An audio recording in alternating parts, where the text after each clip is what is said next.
إهداء من أحمد المسعودي أبو عامر إلى زوجته ريم العصيمي بمناسبة زواج بنتها وعد. أقبلت ريم الفلا وبزينها الرباني، كناها نور القمر في هيبته وبضيه،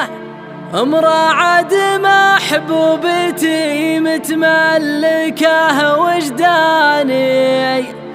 والله إن أحبها ما دام روحي حية.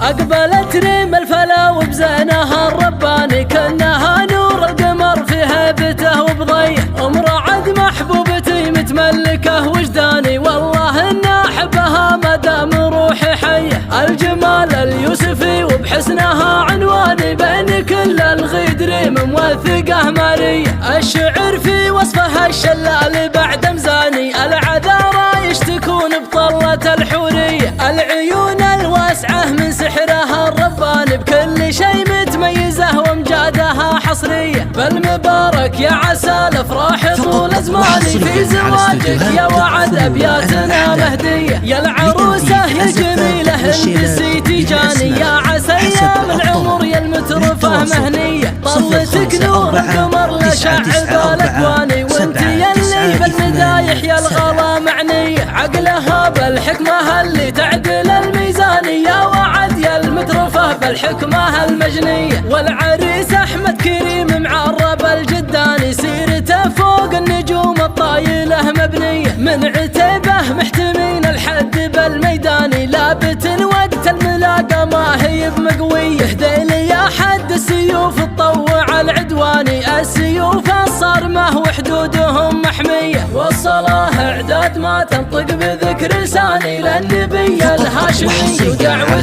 خيرية. أقبلت ريم الفلا وبزينها الرباني، كأنها نور القمر في هيبته وبضيه، امرأة محبوبتي متملكة وجداني، والله إن أحبها ما دام روحي حية. الجمال اليوسفي وبحسنها عنواني، بين كل الغيد ريم موثقة مارية، الشعر في وصفها الشلال بعد مزاني، العذارى يشتكون بطلة الحورية، العيون الواسعة من سحرها الرباني، بكل شيء متميزة وامجادها حصرية. فالمبارك يا عسى الافراح طول زماني، في زواجك يا وعد ابياتنا مهدية، يا العروسة يا الجميلة البسيتي جاني، يا عسى ايام العمر يا المترفة مهنية، طلتك نور القمر لشعب الاكواني، وانت يلي بالمدايح يا الغلا معنية، عقلها بالحكمة اللي تعدل الميزاني، يا وعد يا المترفة بالحكمة المجنية، والعريس احمد كريم معرب الجداني، سيرته فوق النجوم الطايلة مبنية، من عتيبه محتمين الحد بالميداني، لابت وقت الملاقى ما هي بمقوية، هديلي يا حد السيوف تطوع العدواني، السيوف الصارمة وحدودهم محمية، والصلاة اعداد ما تنطق بذكر لساني، للنبي الهاشمي ودعوة خيرية.